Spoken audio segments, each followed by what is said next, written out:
Fala galerinha, tudo bom?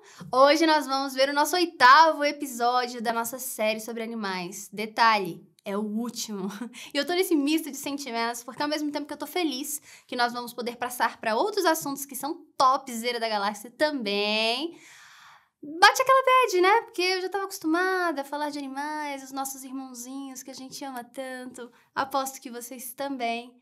E detalhe, hein? Já foram ao ar 7 episódios. Se você tá boiando, se você ainda não assistiu todos, dá uma olhada aqui no canal, assiste e volta pra esse. Fechou? E aí, vamos dar uma conversada? Então bora lá. E hoje nós vamos ver. E aí, animal pode ser médium? Sabe quando a gente vê os nossos cachorrinhos virados para um canto, para uma quina onde não tem nada e começam a latir absurdamente, a gente fala, epa, para que você está me assustando. Será que então ele está vendo espíritos? É possível fazer a evocação de um espírito de animal para conversar com ele, sabe? Entender o que aconteceu, saber como é que ele está se sentindo, como é que anda por lá, do lado de lá, E os espíritos encarnados e desencarnados, se eles quiserem, eles podem assumir a forma de animais? E, gente, detalhe, dar like agora no início é de lei, tá? Então, assim, quem não dá like tá perdendo horas bônus em nosso lar. Depois não fala que eu não avisei. Ah, e se você for inscrito no canal, você ganha mais um pouco, hein? Então bora lá, bora conversar. Vamos iniciar com a pergunta que não quer calar. O animal pode ou não pode ser médium? A gente já viu... A maioria das pessoas já viram um animalzinho olhando pro nada, latindo, sentindo medo, meio acuado. E aí, o que isso significa? O que tá acontecendo? Aí lá na questão 234 do livro dos médiuns, o espírito Erasmo vem nos esclarecer essa questão. Ufa! Ele diz o seguinte: é certo que os animais podem tornar-se visíveis e tangíveis... Não, peraí, falei errado. E aí ele diz lá: é certo que os espíritos podem tornar-se visíveis e tangíveis aos animais. E muitas vezes o terror súbitos que... Ai, gente, tá lendo tudo errado. Peraí, eu vou fazer de novo.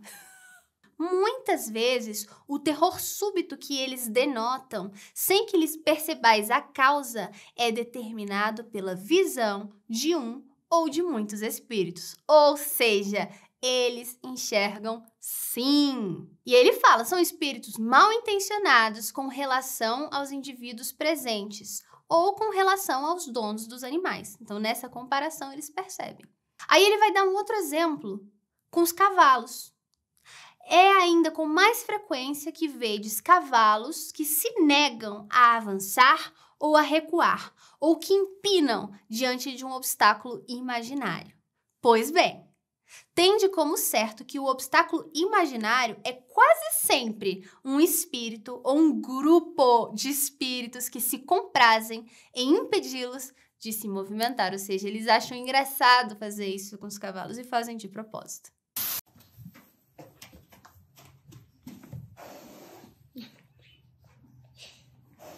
It's okay. Oh. Hey. Oh, you're okay. Mas aí, detalhe, galera, vamos prestar bem atenção nisso aqui, porque ele esclarece que não é porque os animais são médiuns e que os espíritos resolveram aparecer assim que os animais conseguem vê-los. Mas aí vamos prestar atenção aqui nesse detalhe, é o pulo do gato. Que ele vai dizer que não é porque os animais têm algum tipo de mediunidade que eles conseguem ver esses espíritos. A causa é outra. Por quê? Ele diz, mediunizamos diretamente... Não, ele diz, não mediunizamos diretamente nem os animais e nem a matéria inerte. Sabe quando objetos se movimentam? Pois é. Ele vai dizer o quê? É-nos sempre necessário o concurso consciente ou inconsciente de um médium humano. porque precisamos da união de fluidos similares, o que não achamos nos animais nem na matéria bruta. Somente o humano tem fluidos similares com o desses espíritos. E aí a gente vai entender que são esses doadores de ectoplasma que permitem que esses eventos aconteçam. É um tipo de mediunidade e só um médium humano que pode fornecer. Aí a gente pode se perguntar assim, bom, ok, tudo bem que o fluido dos animais e dos humanos são diferentes e que aí não dá para utilizar, mas vamos dizer que os espíritos quisessem forçar a barra e tentassem utilizar os fluidos que se encontram nos animais. E aí, o que aconteceria?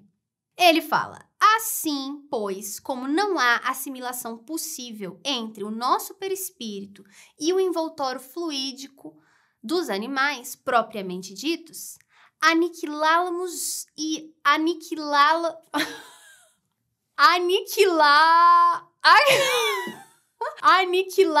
íamos. Ai, que top! Foi!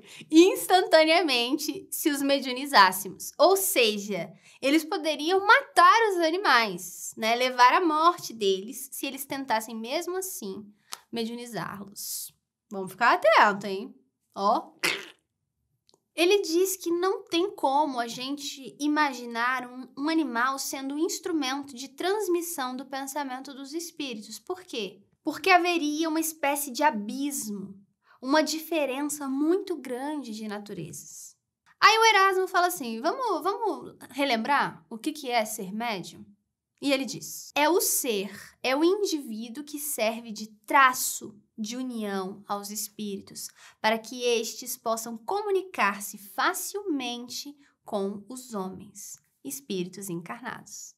A única diferença da gente para eles é que nós estamos encarnados e eles desencarnados. Somos instrumentos para que haja essa comunicação. Tem uma brincadeira que talvez muitos não conheçam, porque ela é meio antiga, mas ela era irada, que era pegar um copo, e aí podia ser de latinha, por exemplo, ou de plástico, colocar um barbante unindo a outro copo ou latinha, e uma pessoa ia estar com um no ouvido e outro na boca. E, por incrível que pareça, a mensagem é passada, dava para ouvir o que o outro estava dizendo. O papel do médium seria o desse barbante, que liga os dois planos e passa a mensagem entre o plano espiritual e o nosso, dos encarnados. Por isso que o Espírito Erasmo continua dizendo o seguinte, por conseguinte, sem médium, não há comunicações tangíveis, mentais, escritas, físicas, de nenhuma natureza que seja. Então, ele deixou bem claro que não tem como ter nenhum tipo de mediunidade que não seja por esse meio. Nem mesmo de psicofonia, nem mesmo as de intuição. Até mesmo as de intuição precisa ser por um médium. Até mesmo as de intuição precisam ser por um médium humano. Então, aqui ele está deixando muito claro que não tem como haver essa comunicação de forma alguma que não seja por um médium humano. Nem mesmo as de intuição ou as de psicofonia, que são quando utilizam as nossas cordas vocais. E lembrando que ele disse que isso também se aplica mesmo quando os fluidos são doados de forma inconsciente, ou seja, o médium nem tchum nem tchan. Às vezes ele nem sabe que é médium, não sabe o que está doando esses fluidos, mas ele tá. E é assim que está se dando. No Espiritismo, nós aprendemos que, a partir do momento em que o espírito vai utilizar o médium como intermediário para passar uma mensagem, ele está limitado ao que o próprio médium tem para oferecer intelectualmente falando. É por isso que é tão importante que o médium esteja constantemente estudando, lendo, ampliando seu vocabulário, para que seja um melhor instrumento, para que a mensagem chegue em melhor qualidade, que mais se possa falar. E é por isso que Erasmo também nos diz o seguinte: sabeis que tomamos ao cérebro do médium os elementos necessários a dar ao nosso pensamento uma forma que vos seja sensível e apreensível. É com o auxílio dos materiais que possui que o médium traduz o nosso pensamento em linguagem vulgar. Ora bem, que elementos encontraríamos no cérebro de um animal? Tem ele ali palavras, números, letras, sinais quaisquer semelhantes aos que existem no homem, mesmo que menos inteligente? Entretanto, direis, os animais compreendem o pensamento do homem, adivinham-no até. Sim, os animais educados compreendem certos pensamentos, mas já os vistes alguma vez reproduzi-los? Não.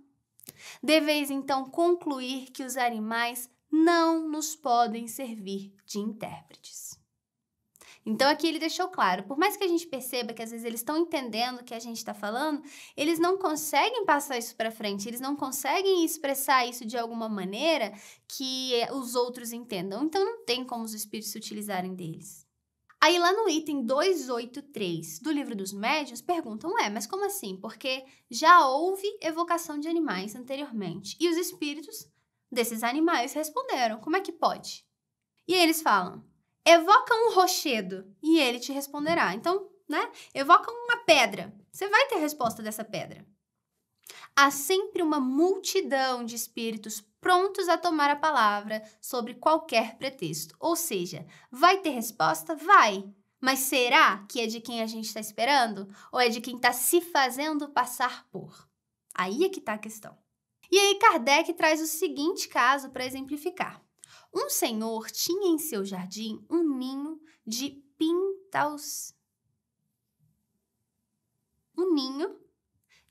pintacilgos.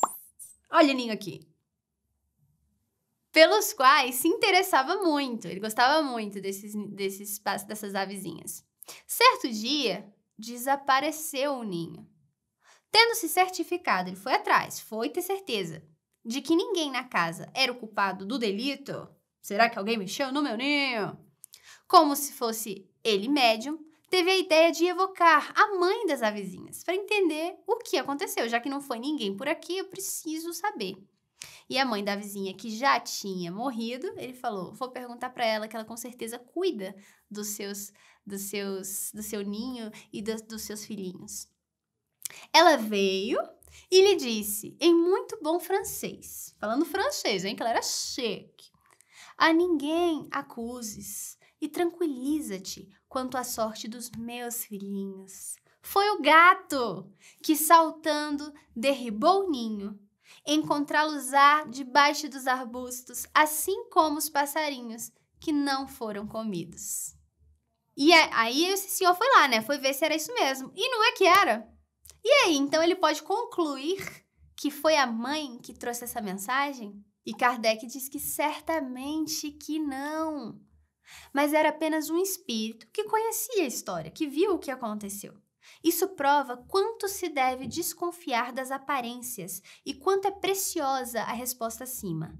Evoca um rochedo e ele te responderá.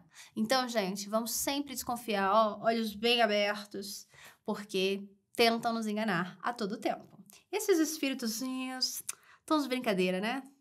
E aí, e os espíritos, encarnados e desencarnados, podem assumir forma de animais? Nós vamos encontrar essa resposta lá no Livro dos Médiuns, na pergunta 30. E aí eles dizem assim, olha, isso pode sim acontecer, mas normalmente são espíritos inferiores que assumem essas aparências. E mesmo assim, mesmo que aconteça, vai ser uma aparência momentânea. Aí eles falam o seguinte, fora absurdo acreditar-se que um qualquer animal verdadeiro pudesse ser a encarnação de um espírito. Os animais são sempre animais e nada mais do que isto. Enquanto eles forem animais, vão ser isso. Depois, um dia, eles vão se individualizar e virar espíritos. Mas enquanto são animais, é apenas isso. E você já ouviu falar em zoantropia? Zoantropia é o fenômeno em que os espíritos desencarnados, devotados ao mal, se tornam visíveis aos homens sob formas animalescas, demonstrativas de sua degradação, tanto moral quanto espiritual. Essas formas são as mais diversas, sem esquecer daquela forma diabólica, sabe? Quando eles parecem, tem o chifre, cores vermelhas, dentes, garras e tudo mais. E muitos deles se apresentam dessa forma. Com cara de homem, mas com esses atributos, tem até rabo, pé de bode, ou seja, é um misto de homem e de animal. E isso pode acontecer tanto com os espíritos encarnados e desencarnados, por causa da plasticidade do nosso perispírito. Nós vamos imaginar que o nosso perispírito é uma massinha modelável e ele assume a forma que nós quisermos. Aí a gente pode pensar, peraí, encarnados tipo a gente? Como assim? Como? E nós temos alguns exemplos na literatura espírita. Entre eles está lá no livro Nos Domínios da Mediunidade, no capítulo 23, de André Luiz, psicografado pelo Chico. E nós vamos ler um trechinho para entender. Aí estava acontecendo a seguinte situação. Levantara-se a dama, de esquisita maneira, e rodopiando sobre os calcanhares, qual se fosse um motor lhe acionasse os nervos, caiu em convulsões, inspirando piedade.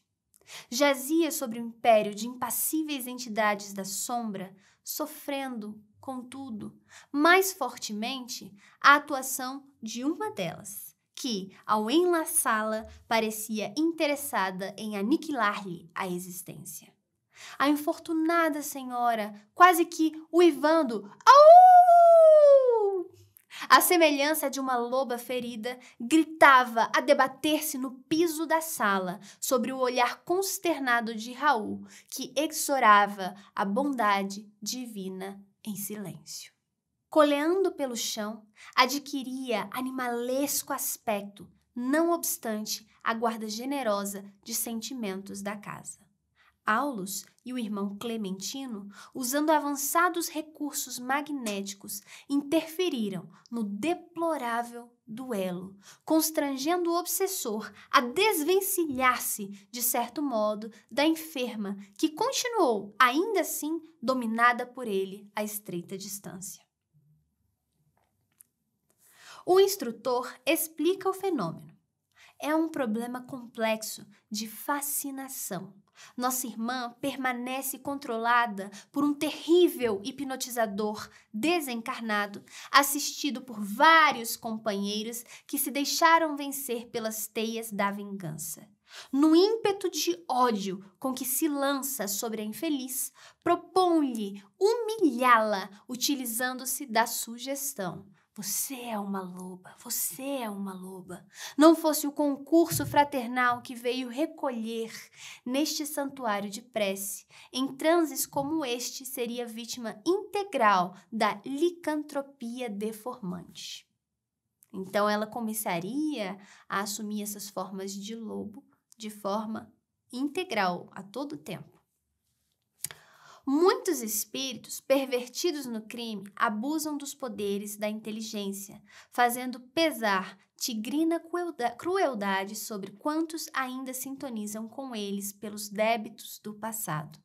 A semelhantes vampiros, devemos muitos quadros dolorosos da patologia mental nos manicômios, em que numerosos pacientes, sob intensiva ação hipnótica, imitam costumes, posições e atitudes de animais diversos. E aqui André Luiz, então, nos mostra que muitos casos que são tidos como esquizofrenia ou vários outros e que levam diretamente para manicômios, não seria o caso, são casos de assistência espiritual, de uma obsessão muito forte. E, por desconhecimento, às vezes permanecem lá. E aí, galera, então assim, eu acho que essa é mais uma dica pra gente estar sempre vigiante, né? Então vamos vigiar e orar, porque assim, essa obsessão é tensa, eu não queria falar nada não. E aqui finalizamos o nosso 8º e último episódio da nossa série sobre animais.